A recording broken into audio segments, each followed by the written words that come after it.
In this video, I'm going to explore how I made these waves. My name is Matt, and welcome to my channel.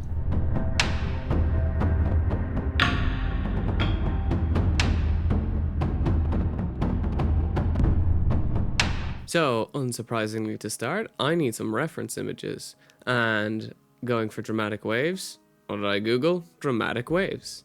So I was going to use these as a reference point. So you can see here I'm basically just building up the base. There's nothing fancy. So in my mind, what I need to do is I need to tier this to have two levels. One is going to be for the waves and one is going to be for the cliff face that these guys are going to sit on. Now obviously I want to build up the cliff face a little bit higher, but when I'm getting to making the waves later, I'm going to want to make sure that they roughly go up as high. So this is simple, just obviously to fill in some of the empty gaps. I'm using fast drying PVA glue and some Geek Gaming basic scenics. I think it's the concrete rubble, but it doesn't really matter because I know I'm going to basically turn it into sand when we paint it later. So now my thinking was I need to sculpt basically a wave falling back in on itself. So in order to do that, what I wanted to do was take a mask of the cliff face and then put some milliput over it, which I thought I'd be able to pour some epoxy resin over it. Needless to say, that was a failure. So while I was thinking and going back to the drawing board, one of the things I thought that might work was to use the Cult of Painting splash effects, which is where you take some still water from AK. I don't necessarily know if it works with epoxy resin or even 3D printing resin, but you can feel free to try. But the basic idea is you drag it across some spread out cotton wool and you create these kind of droplet splash effects. Once the resin hardens, you should be able to cut off the cotton wool and you get a nice splash effect. And lo and behold, this was the second time I failed.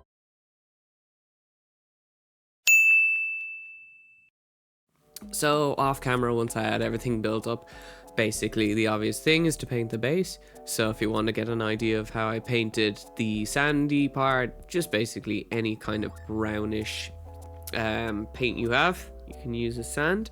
I believe this is cork from Vallejo. I just add that on, a little bit of a wash and some pigment powder just to blend it back in. Because essentially what I realized was that when I went to kind of measure and fit to try put some plastic over, it wasn't necessarily going to give me a nice seal. So I had to build it back up and just build over it. You can also see the reason why it's all shiny here is because basically in my paranoia, I decided I would put clear UV resin and cure it instantly over any gaps that I thought could leak into the base and then further leak out down onto the ground. So if you're curious about how I do the rocks, my very simple process is just some grey, a wash over it with some Nuln oil, and then again pigments to blend it back in. So time to create a seal for the base. And yeah, you guessed it, fail again.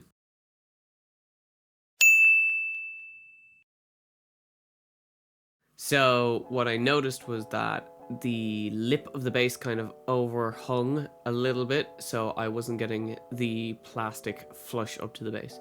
So what I decided to do in order to make sure that the resin didn't just leak down onto the mat and just make a big huge mess was to get some clear UV resin and create a thin little seal at the bottom that would cover the gaps. So when the resin poured in, I wouldn't make a mess.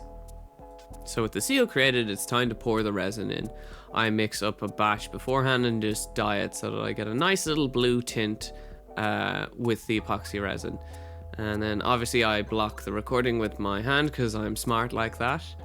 But essentially all I want to do is pour it just up to the top line where I know it won't spill out.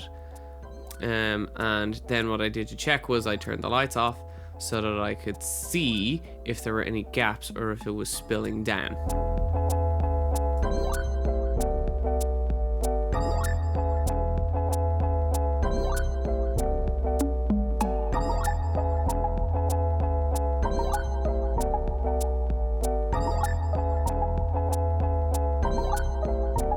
So with the resin pour done, it's time to remove it from the plate and take the plastic off.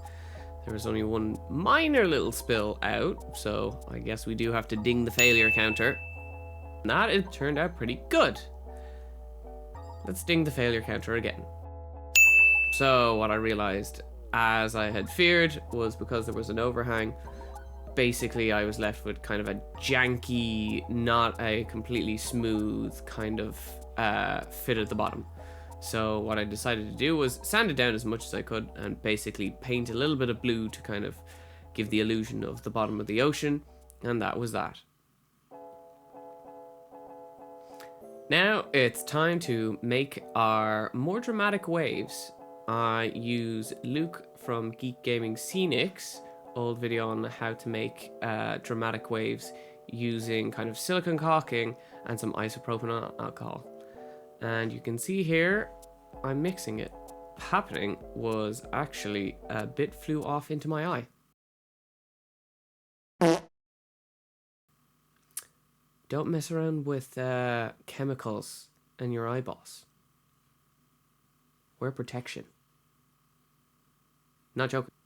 So, obviously, unfortunately, in my panic, and as I spent half an hour washing my eyeball out, I did forget to actually record the rest of the process. But you can follow that video below. It's in the description, and it's pretty straightforward. You just have to mix isopropanol down till you have kind of a jelly mush, and very sparingly spray out the waves you kind of want. You can go dramatic, or you can go a little bit more subtle. Getting whatever finish is up to you. So with that in mind, once that sets in, you can just paint some white over it, give the effect that it's you know, the seafoam splash, and yeah, here's how they look.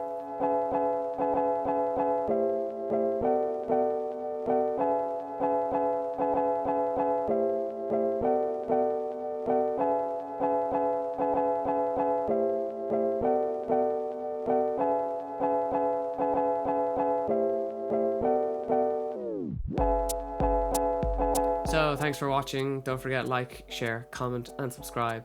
And as always, what'll we paint next?